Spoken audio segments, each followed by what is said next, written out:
Want to reach more listeners and supercharge your podcast? First, let's log into your Buzzsprout account, where you'll manage all things podcast in Buzzsprout. Navigate to the Embed section, likely found under your podcast episode details or within the podcast website options. Here you'll find a range of embed options. Copy the embed code. It often looks like a small block of text starting with a less than symbol. This is the magic key to unlocking seamless integration. Next, head over to your WordPress dashboard and select the post or page where you want to embed your podcast episode. If you are adding a new post or page, you can create a new one. In the WordPress editor, click on the plus icon to add a new block. Search for the custom HTML block.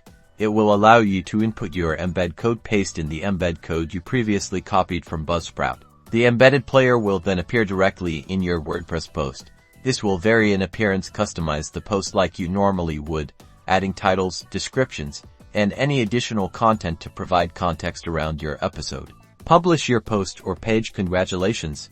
Your podcast episode is now beautifully displayed on your WordPress site. Listeners can now stream directly from your site, making it easy for them to engage with your content. By combining the power of Buzzsprout and WordPress, you create a hub for your podcast and audience to engage, increase your reach, and grow your podcast into your best work.